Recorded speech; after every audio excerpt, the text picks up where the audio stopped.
Punta tayo dito sa ating dating kasama sa trabaho. Ito ay kasama natin nung siya ay nakakapagtrabaho pa. Nung siya ay nakakapag-driver. Driver din siya mga chong. Ngayon nagkaroon siya ng sakit, hindi sa mga pag-drive na. Pare, good morning. Ay, ano, napag-istorya ka? Ay, wala pang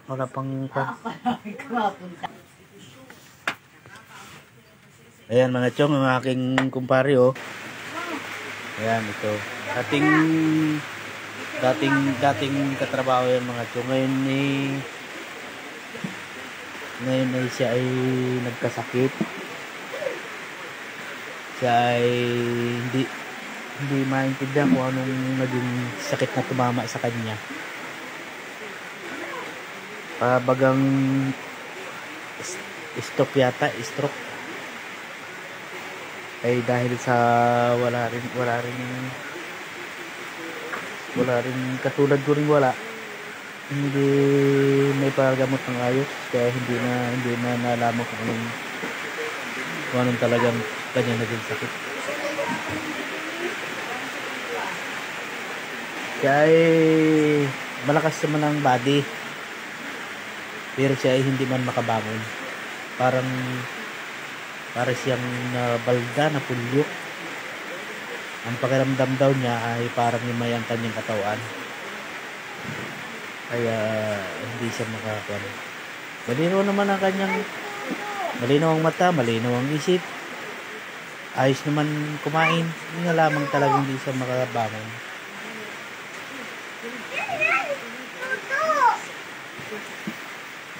Ito ay dati naihingi ko na ng naipost ko na ito dati. Hingi ko ng tulong sa mga tao na may mga mabuting kalooban. Ay walang tumugon sa ating panawagan. Pero muli siya ay muli kong pakisuyo sa mga tao na may mga mabuting kalooban at may masaganaan na pamumuhay na sana siya ay matulungan dahil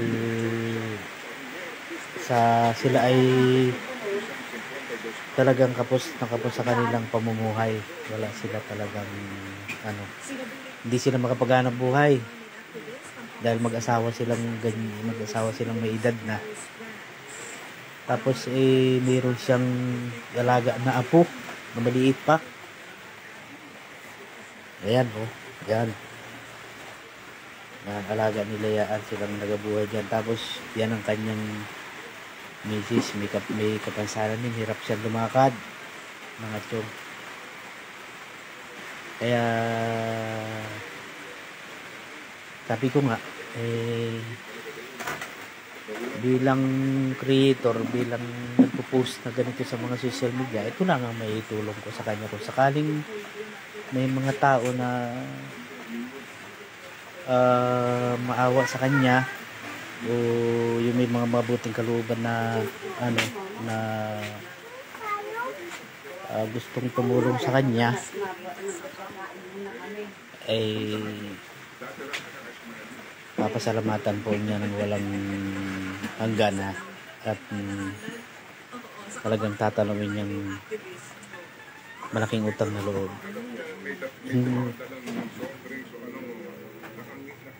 Ang po niya mga chong ay talagang yung pangangailangan nila palagi sa araw-araw dahil sila talaga ay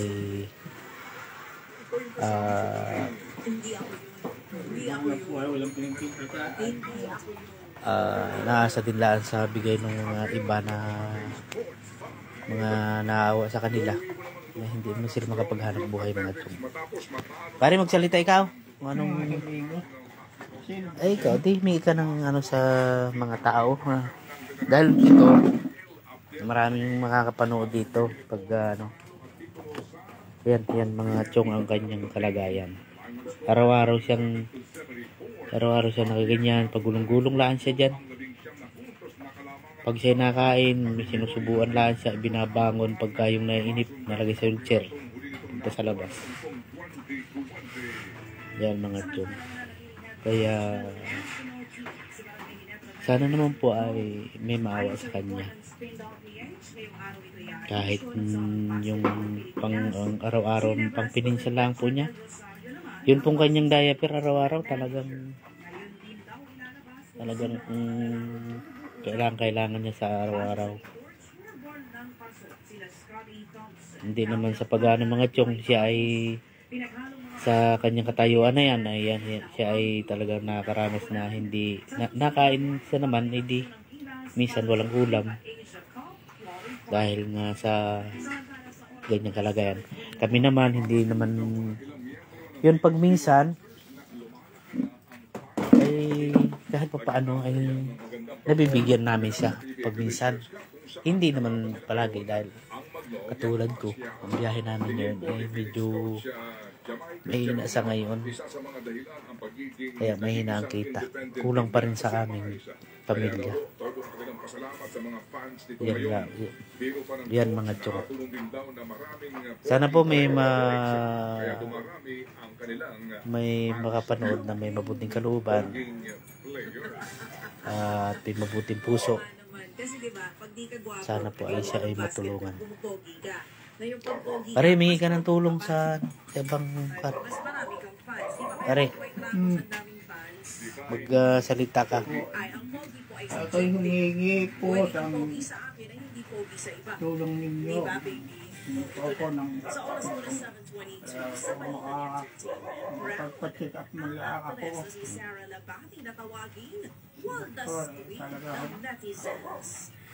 Wala pagpacheck up, walang hanap buhay, walang trabaho, nang nawala. Hindi raw siya nahihiya ng mga tawag na Waldes Queen. Magaling nga raw siya. Kanyang mga mabuting kalooban. May payo naman ang press sa mga gustong magwaldas. Ang sabi niya, go lang. Maganda ang sinabi ng kanyang mother-in-law na si Annabel Rama na nagwawaldas si Sarah habang ang anak niyang si Richard Gutierrez Ngingaya pa ang buong katawan, mula ulo hanggang talampakan, na ninigas ang mga daliri yan, maluktot na o. Lumiit na kanyang mga kanyang mga nasa siguro nasa mga 8 taon nang siyang na taon na siyang ganyan. Nakakabangon, Siya ay pag binabangon siya, edi nakatuwid naman ang kanyang katawan sa wheelchair. Inaabangan naman ng fans ang birthday concert events. Wala siyang lakas talaga. Nagtapos na ang kapatid serye at tirapi ng Sulparaiso noong Sabado. Puno pa rin ang intense na eksena ang serye sa po, final mga chong. episode nito. Ang kanyang aliwan lang po araw-araw itong kanyang lumang TV niyan. Na ginagampanan ni Loy sa Na ang ginagawa naman ng iba, pinagtutulong-tulungan na maludan yung kanyang para may araw-araw iba-iba ang kanyang pinapanood. Pag yun at yun, naiinip din naman siya. Sa lamig ng panahon, sa init ng hulab ng araw, palagi po siyang nandyan sa kanyang mga katyong. Kaya po sa inyo pong lahat, sa mga makakapanood nito na may mga mabuting puso at may maluwag na pamumuhay, mga chong, kami po ay humingi ng tulong sa inyo, nakikiusap na masana po matulungan ang taong ito. Okay mga chong, magandang umaga sa inyong lahat, isang mapagpalang araw. Good morning, chong mga chong.